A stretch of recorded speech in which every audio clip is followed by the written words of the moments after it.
김자윤의 바이올린북, 4부작으로 꾸며질 김자윤의 바이올린북 특집, 박지리 작가를 말한다, 그 마지막 편인데요. 우리 문학사가 놓치지 말아야 할 놀라운 작품 세계를 보여준 박지리 작가의 소설에 주목해보는 특별한 시간입니다. 오늘도 박지리 작가의 작품 편집을 도맡았던 사계절의 김태희 편집팀장님이 나오셨습니다. 안녕하세요. 안녕하세요. 박지리 작가가 정말 놀랍다는 것은 그녀가 탄생시킨 작품의 경향이나 풀어가는 스타일이 매번 확연히 달라진다는 데 있는 것 같습니다. 이런 점에서 다윈형의 악의 기원 역시 한국 문단에서 보기에는 좀 낯설고 놀라운 작품 세계를 보여준 작품이라고 생각을 하는데요. 그래서 문단에서는 농담 반 진담 반으로 박지리 작가가 한 명의 작가가 아니라 여러 명이 모여 이루어진 공동 창작 집단의 예명이라는 소문이 돌기도 했다고 들었습니다. 이런 부분을 박 작가의 거듭된 진화로 보아야 할까요? 아니면 애초에 맞는 것을 가진 천재 작가로 보아야 할까요? 그 공동 창작 집단 그건 사실은 그냥 저희끼리 농담으로 하던 얘기였고요. 그래서 뭐 박지리 분신설 막 이렇게 했는데 박지리가 분신술을 써가지고 여러 명을 한 거다 막 이렇게 얘기를 했었는데 그게 뭐 합체나 맨홀이나 양춘단 같이 각각의 작품이 너무 다 달라서 그렇긴 한데요. 그런데 놀라운 것은 7작품을 다 놓고 보면 사실 메비우스의 띠처럼 이렇게 처음과 끝이 다 이어져 있는 느낌이 들기도 해서 다 다르지만 결국엔 연결되어 있다는 느낌이 들어요. 그리고 천재가 맞는 게 저는 그냥 농담처럼 농담이 아니라 정말 진담으로 처음부터 뭐 천재 작가다, 너 박지리 작가 천재다 막 이런 얘기를 했는데 지금은 이제 다른 독자분들이 사실 그런 얘기들을 많이 하시긴 해요. 그런데 이제 천재라는 것이 이제 뭐 외국의 뭐 이제 유명한 작가들을 보면 보통 이제 시대를 초월하는 작품을 쓸 때 그런 얘기들을 많이 하는데요. 뭔가 이 작가가 시대를 앞서가는 작품을 써서 후세에도 어쨌든 그 시대 사람들이 동시대 작품으로 느낄 수 있게 해주는 작품들을 썼던 것 같아요. 예, 그래서 박지리 작가 작품이 물론 진화하기도 했지만 천재적인 측면도 있었다고 생각합니다. 예. 정말 공감이 가는 말인 것 같아요. 그래서 편집자님께서 말씀해 주신 책, 바로 오늘 이 책입니다. 다윈형의 악의 기원. 처음 나왔을 때 이 책은 이렇게 두꺼운 책, 무려 856페이지의 한 권짜리 장편소설로 나왔고요. 그 다음에는 이렇게 1권, 2권, 3권으로 이루어진 소설로 나오기도 했습니다. 저 개인적으로는 후드티를 입은 소년이 뭔가 음습한 인상으로 등장한 이 두꺼운 책의 표지가 마음에 드는데요.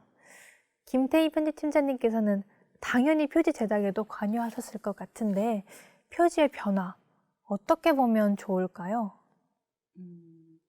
저희가 사실은 그 처음에는 다인형의 악의 기원을 청소년 소설 시리즈는 1318 문고 3권짜리로 내려고 했었는데 제 생각에 이거는 그냥 한 권으로 읽는 게 좋겠다. 왜냐하면은 사실 범인이 밝혀지는 것도 너무 초반부이기도 하고 근데 흡인력이 있기 때문에 끝까지 다 읽을 수 있어서 그냥 벽돌책 하나로 가야 되겠다라고 생각을 했고 그리고 표지는 여기서 어쨌든 가장 중요한 모티브인 후드가 있었으면 좋겠고 인물은 안 보였으면 좋겠다고 생각을 했어요. 사실 제가 바라던 대로 나온 건 아닌데 그래서 그 후드를 입은 사람은 영가문 사람들 3대에 이어진 사람일 수도 있고 또는 바로 나일 수도 있고 너일 수도 있다. 약간 이런 뉘앙스를 풍기고 싶었고 이게 좀 한국형 영어덜트 소설이다라고 해서 뭔가 헝거게임이나 이런 것처럼 그런 느낌을 주고 싶어서 좀 강렬하게 가자고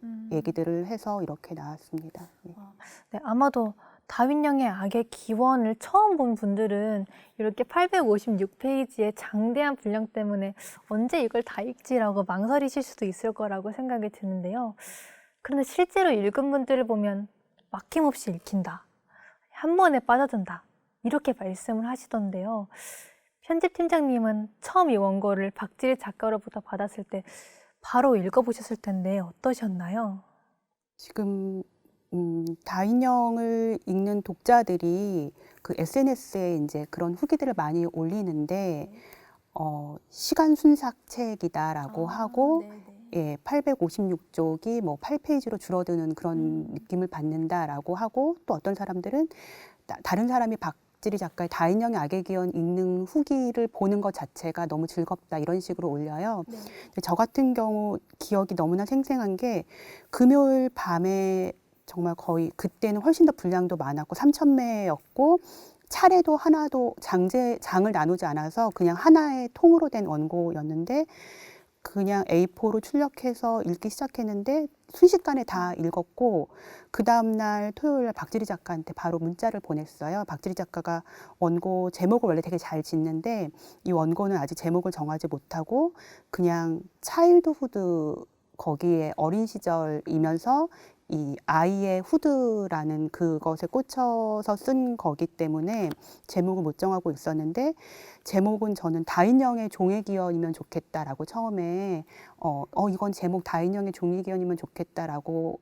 해서 그렇게 진행을 하다가 그 해에 이게 2015년인데 그 다음에 이제 유명한 작가들이 어떤 책을 낼지 그 가을에 이제 미리 기사가 나오는데 정유정 작가가 종의 기원이라는 책을 내년에 낼 거다라고 나와 있었어요.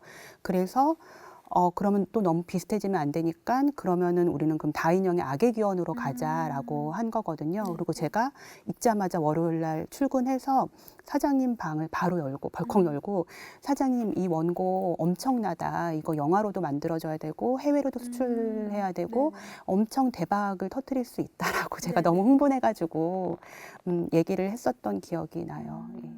사실 이 책을 보지 않으신 분들이라도 책의 제목을 보면 이 작품이 우리나라의 특정 시간대를 배경으로 한 게 아니라 다른 나라, 다른 시간대를 배경으로 하는 작품이라는 것을 눈치를 채셨을 것 같은데요.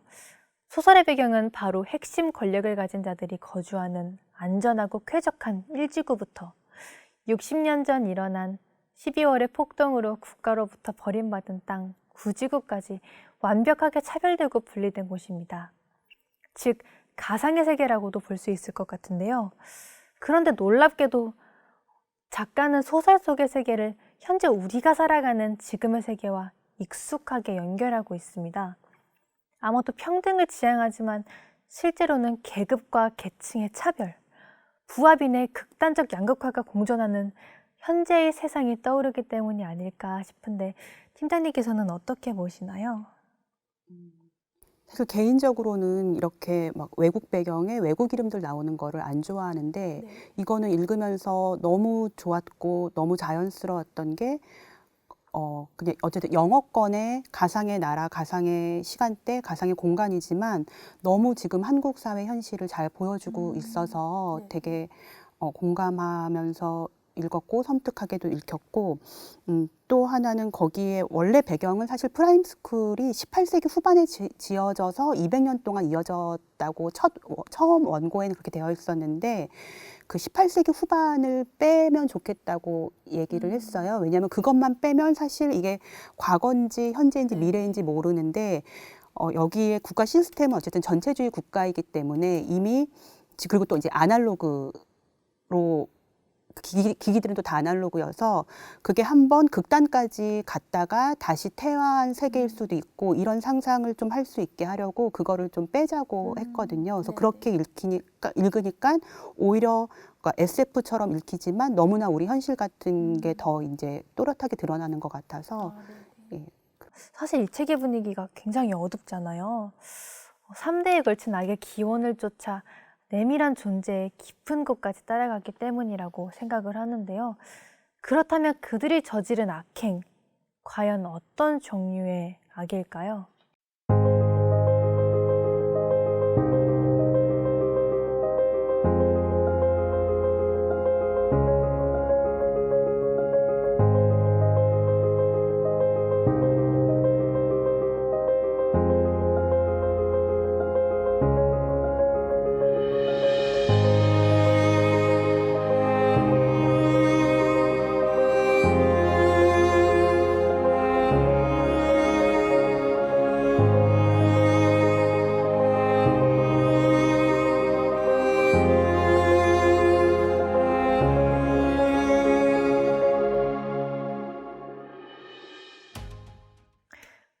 걸쳐 이루어진 살인이 영 가문의 공통점이라고 볼 수 있는데요. 그런데 3대에 걸쳐 살인을 저지를 때 이들의 복장과 살해 도구, 그리고 살해 방식은 동일합니다. 바로 후드티를 입고 긴 후드끈으로 죽여야 할 대상과 단 둘이 있을 때 살해를 저지릅니다. 그런데 여기서 한 가지 궁금해지는 것은 왜 그들은 후드티를 입고 살해를 하느냐, 그리고 매번 왜 후드끈을 사용하는 공통점을 보이느냐는 것이었는데요. 편집팀장님께서는 이 부분을 혹시 어떻게 생각하시나요? 여기서 후드나 이제 구지구에 이제 후드를 입은 사람들 후디가 굉장히 중요한 모티브인데 저는 처음에 박지 작가 워낙에 이렇게 막 이것저것 물어봐도 항상 가르쳐 주지 않아서 제가 항상 그냥 추리를 하는 편인데 그때 2015년 초에 미국에서 후드티를 금지하는 법안을 통과시키겠다라는 게 이제 뉴스화된 적이 있어요. 그게 뭐 법안이 통과되진 않았지만, 그래서 거기에 착안을 했나 했는데 사실 작가가 글을 쓴 시기는 그것보다 더 앞이거든요. 그래서 아까 말씀드린 것처럼 처음에는 그냥 어린 시절하고 결별한다라는 의미에서 차일드 후드에서 그 후드를 가지고 떠올렸을 것 같고요. 그리고 이 후드라는 게 사실 이 영 가문으로 놓고 보면 어떻게 보면 이제 원제와도 같은 건데 그 러너형의 후드는 사실 그 12월의 폭동이라는 것을 12월의 혁명으로도 갈 수 있었지만 그렇게 하지 못한 건데 러너형은 그 후드가 자신만 어쨌든 살아남고 동료들을 책임지지 않았다는 거. 자기는 어쨌든 이지구까지 갔고 그리고 자기 아들 니스 영이 그 권력의 핵심부까지 올라갔을 때라도 그 사실을 알리고 어쨌든 좀 시스템을 바꿔볼 생각을 했어야 되는데 자기 아니만 챙겼다는 게 이제 그 죄가 될 것 같고요.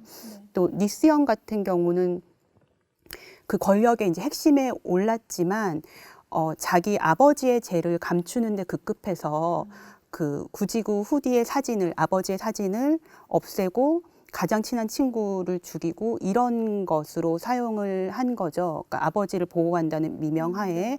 그리고 이제 다인영 같은 경우는 거기서 더 이제 발전을 해서 그러니까 니스영 같은 경우는 사실 그래서 평생을 16 이후로 성장을 못하고 죄의식을 갖고 살고 있지만 다인영 같은 경우엔 처음엔 굉장히 순수한 소년이었는데 그러니까 기득권을 지키기 위해서 친구를 똑같이 그렇게 후드끈으로 죽이면서 아예 그 죄의식조차 그냥 거세버리는 그런 식으로 이제 악이 이제 진화를 한 건데 그런 모티브로 사용했다고 생각하고 그래서 그 러너형부터 내려오는 그 원제와도 같은 후드를 그 후세 사람들이 그러니까 대속의 의미로 어쨌든 그거를 그 죄를 어쨌든 속죄를 받아야 되는데 그렇게 하지 못했다라는 의미로 저는 받아들였습니다. 이쯤에서 꼭 읽어드리고 싶은 대목이 있습니다. 바로 아버지의 악행을 알게 된 다윈영이 엄청난 고민을 하다 결국은 아버지의 악행을 덮겠다는 결단을 내리는 부분인데요. 이 책 208페이지에 나옵니다. 잘 정리되어 있는 나뭇가지가 문득 잊고 있던 한 장면을 불러들였다. 여름에는 가지치기를 하고 겨울에는 나무 밑동을 지프로 정성스레 싸주던 정원사에 대한 기억이었다. 다윈은 자신과 아무런 관련도 없어 보였던 그 일화를 이제는 자신의 삶 속에서 해석할 수 있었다. 아버지를 재판장에 세우고 자신은 프라임스쿨을 떠나겠다는 것은 그 이름 없는 정원사가 되어 평생을 살겠다는 의미였다. 무릎을 가리는 긴 법복을 입고 새 법전에 들어갈 단어를 세심하게 조율하는 일 대신 후질근한 옷을 입고 사다리에 올라가 가위로 나뭇가지를 자르는 일을 선택하겠다는 것이었다. 자신의 존재, 목적, 이상을 고작 남의 집 정원에 있는 나무 한 그루를 다듬는데 바치겠다는 것이었다. 바깥 풍경과 중첩된 희미한 그림자가 창문에 바짝 얼굴을 들이밀며 물었다. 다윈영, 정말 그런 삶을 살 수 있어? 어떻게 보면 평범한 수식으로 나열된 문장. 그러나 이 문장들이 모여 발휘하는 힘은 굉장한 울림을 주는데요. 어쩌면 이 부분에서 우리 역시 거대하지는 않더라도 악을 보고도 그냥 넘어가는, 혹은 오히려 악을 더 옹호해온 우리 자신의 모습을 보게 되는데요. 내 입장, 내 가족의 입장, 내 동료의 입장 때문에 잘못된 것인 줄 알면서도 그냥 덮고 갈 때, 혹시 편집팀장님께서는 그런 적이 있으신가요? 너무 많죠. 네. 그래서 저희가 뭐 뉴스나 항상 이런 데 보면 나오는 게 이제 정치권에서 일어나는 그런 가족 비리나 이런 것들도 너무 비일비재하고, 또 우리도 뭐 일상에서 그렇고, 사람들이 이 작품을 읽으면서 불편해하는 게 나라면 어떻게 했을까라는 생각을 계속했을 때 어쩔 수 없이 나도 러너처럼, 니스처럼, 다인처럼 이렇게 하지 않았을까, 이 생각을 하게 되는 지점 같습니다. 물론 이 책은 매우 흥미롭지만 또 그리고 단순하지만은 않는 것 같습니다. 그래서 러너, 니스, 다윈으로 이어지는 3대 영가문의 인물만이 사건을 끌고 가는 것은 아닙니다. 자신의 삼촌을 죽인 범인을 찾겠다는 집념으로 뭉쳐진 루미. 고결하고 유능하며 명석하지만 계급적 순결성에서 벗어나지 못했던 제이 헌터.